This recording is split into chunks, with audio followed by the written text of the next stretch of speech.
Eh bien, salut tout le monde. Alors aujourd'hui, on se retrouve pour une nouvelle vidéo avec ce HP Vectra i386 de 25 MHz pour cette troisième et dernière partie, puisque je vais le démonter entièrement. Donc ça me prend du temps, hein. Pour vous, hein, il suffira juste d'une transition et basta. Alors, je vais vous montrer quand même le lecteur disquette 1.44, le 5,25 pouces. Le disque dur, je crois que c'est un 168 MB en type 10. Enfin, c'est un type 10 assez clair. C'est un 168, pardon. Il me semble, donc je vais vous le montrer. Je vais vous montrer aussi la carte mère, le processeur, et puis l'alimentation. 150 watts, il me semble. Voilà, donc je vais démonter et on se retrouve dans quelques secondes. Eh bien, commençons par la carte mère. Voilà, carte mère HP, j'essaie de vous la cadrer, voilà. Donc ici on a 4 barrettes de RAM. Donc en tout on a 8 mégabytes, voilà. Et donc nous avons 2 slots processeurs ici. Voilà, donc il y en a un ici, donc un i386 de 25 MHz. Et juste ici, nous pouvons y mettre, voilà, un bipros, enfin un deuxième processeur. Donc la carte mère apparemment, elle gère le bipros. Alors est-ce que c'est juste électrique ou est-ce que c'est logique? Ça reste à voir, hein. Je compte plus tard en racheter un ou en récupérer un pour essayer. Donc je mettrai en même temps deux i386 de 25 MHz. Dans le pire des cas, je vendrai le second qui éventuellement ne pourrait pas fonctionner. Voilà, donc ici aussi, attendez, je vous la retourne. Alors je sais pas si vous allez bien voir, mais voilà, ici nous avons de quoi activer ou désactiver. Donc là c'est tout activé, hein. Tout ce qui est password, le disque dur, le réservé de la souris et les options de ROM. Donc le chipset de marque Chips est de 25 MHz. Voilà. Quoi dire de plus? Honnêtement, je connais pas tout ce qu'il y a dedans. Fabrique au Japon, voilà. Donc, on a deux puces Sony. Alors, à quoi c'est à quoi c'est réservé, je ne pourrais pas vous dire. Je connais vraiment pas cette carte mère encore actuellement. Mais en tout cas, ça m'a été offert gracieusement. Donc voilà, merci encore. Alors, pour cette deuxième étape, nous allons parler de l'alimentation, que je vous ai parlé il y a quelques temps maintenant, quelques vidéos. Hein. Donc c'est une 150 watts. Alors bien sûr, ce n'est pas une 80 plus Gold, donc c'est une AC DC. Donc c'est une Data Electronics. Hop, si vous voulez voir ce qu'il en est ici, voilà. Si vous voulez prendre un screenshot pour vous parce que vous en avez besoin ou parce que, je sais pas, vous voulez faire des recherches dessus, allez-y, peu importe. Et donc, ici à l'époque, pas toujours. Nous n'avons pas de grille d'aération, même en gros si ça sert à rien, éventuellement, de toute façon. Pas de filtre anti-poussière, pas de grille, voilà. Donc juste un ventilateur, un truc à la scie cloche en fait, que tout le monde peut le faire et puis basta. Passons à autre chose. Donc troisième étape, nous allons voir tout ce qui est lecteur disquette, disque dur. Donc on va commencer par le haut vers le bas, voilà, comme si vous avez le PC en façade, d'accord. Alors, ici, le lecteur disquette 1,44 pouces. Donc, j'imagine que c'est d'une autre marque. Voilà, nickel. Alors, c'est du Epson. Epson, ouais, c'est ça. SMD 349. Pour ceux qui veulent avoir les références. Voilà. Alors, oui, c'est spécifique, du moins à ce boîtier. C'est la première fois que je vois ça. C'est que, en fait, c'est un lecteur 5.25 adapté au lecteur. Donc on a les branchements IDE, parallèles, le power, voilà. Donc j'ai jamais vu ça dans un PC, vraiment. Je crois que le Olifty M290, si je me rappelle bien, est du même style, voilà. Donc évidemment on peut le démonter et remettre dans notre PC, ça on peut. Donc le lecteur 5.25, donc là c'est le dessus, ok, quand vous faites ça, vous voyez. Ok. Et en dessous on a ça, voilà. Donc on a la marque ici, c'est du Matsushita, pardon. Made in Japan, de toute façon. Voilà. Si vous voulez voir les références, comme d'habitude, je vous montre. C'est comme ça dans le jeune électronique. Là-dessus, écoutez, c'est intégré dedans. Voilà, je sais pas comment je pourrais vous dire. Je connais vraiment pas trop les PC anciens, donc là c'est vraiment ancien. Moi, voilà, mon premier PC que j'ai entre les mains. C'est limite si j'avais déjà des... Ouais, quoique, j'ai un Pentium 2 un Pentium 3 en cartouche. Enfin, Pentium 2 en cartouche. je sais plus quelle fréquence. Donc j'ai un 233 MHz chez moi à la maison. Mais le premier PC, enfin le plus ancien que j'ai eu entre les mains, je crois que c'est ça, hein, parce qu'après c'était du 478, c'est du Athlon XP. Donc bon, là c'est vraiment très très ancien. Donc excusez-moi pour les gros passionnés, je connais vraiment pas tout en détail, ça viendra avec le temps bien sûr. Et là on a du poids. Hein. Voilà, donc ici nous avons...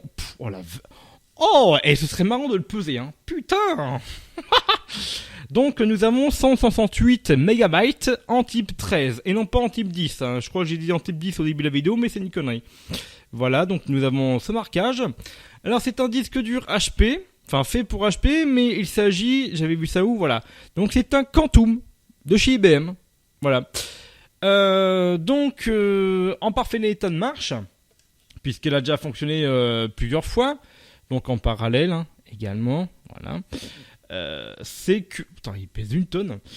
C'est que ce disque dur Quantum, enfin du moins les Quantum à l'époque, le problème c'était... non, je vérifie mon ordinateur si ça fonctionne encore parce que j'ai déjà eu 2 coupures de courant durant le temps du midi, donc ça me fait un peu chier de... J'enregistre avec mon micro, donc voilà.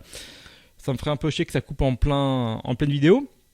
En fait, apparemment les disques durs Quantum, quand ils vieillissaient, donc ça se trouve c'est le cas celui-là, hein, vous avez une espèce de joint en caoutchouc et qui pourrit, qui devient poreux, et du coup quand ça tourne ça détruit le joint et le joint se retrouve dans les disques et ça se met avec les têtes de lecture et écriture. C'est génial. Voilà, donc en tout cas elle a bien de fonctionner, du moins pour l'instant. Apparemment elle n'avait pas trop servi hein, beaucoup hein, vraiment, mais après c'était stocké à l'humidité, donc voilà, peut-être avec le temps, voilà. Déjà quand j'ai redémarré cet ordinateur, le HP Vectra, c'est que le disque dur, enfin quand j'ai redémarré le disque dur, je crois qu'il s'est lancé à seulement 4 ou 5e redémarrage, parce qu'en fait voilà, il y avait rien, donc il a redémarré un peu plus tard. Voilà. On va passer à autre chose. Hein. Alors maintenant nous allons passer aux cartes qu'on a sur la carte mère. Alors c'est des ports ISA, hein, non pas PCI, PC Express. Hein. Encore moins à l'époque. Hein. La première, il s'agit d'une carte Ethernet et téléphone. Modem hein, si vous voulez. Voilà. Donc quoi dire de plus? À part que c'est gros. Voilà. Que les soudures sont bien faites. Voilà. Donc si vous voulez voir. Qu'est-ce que je pourrais vous montrer dessus éventuellement? Voilà la puce hein, pour ceux que ça intéresse, hein, les gros fanboys. Ou les grandes fan girls, hein, il y en a aussi, hein, faut pas oublier qu'il y a des filles aussi qui sont dans l'informatique, et ils sont un peu plus discrètes dans le monde de YouTube, mais il y en a. Donc ici nous avons un port parallèle, voilà, vous voyez peut-être mieux comme ça, parce qu'il y a trop de lumière. Donc un ancien port SCSI, voilà, peut-être, je sais pas. Donc ouais, je peux pas trop vous renseigner dessus, hein. J'ai pas envie de vous dire des conneries. Du Headland, d'accord, Headland Technologic. Voilà la puce. Hop, pardon. Voilà, nickel, vous la voyez bien. Et du coup, ceci, c'est de la carte graphique, il me semble. Voilà, c'est ça. Donc nous avons un simple port VGA. Donc il me demandait pas du DisplayPort ou HDMI et du DVI, hein, comme j'ai dans mon PC principal. GTX 1080. Et donc ici nous avons la carte qui gère le lecteur, le disque dur, le lecteur disquette 1.44 et le lecteur disquette 5.25. Donc avec un autre part parallèle. Ok. Et voilà. Donc la puce c'est quoi? Du VLSI. Je ne connais pas trop. Mais apparemment j'ai vu que c'était réputé à l'époque. Donc voilà. Donc pour ceux que ça intéresse, voilà. Ok. Et nous y branchons ici le grand branchement parallèle IDE et ici le plus petit pour le lecteur disquette. Hein. Donc les branchements IDE, hein, donc IDE parallèle. Hein. Bon, j'imagine que c'est du parallèle, mais je dis IDE, mais vous comprenez. Donc nous avons le même câble que vous connaissez, je pense. Hein. Donc un branchement carte mère et 2 en sortie ici. Hein, voilà.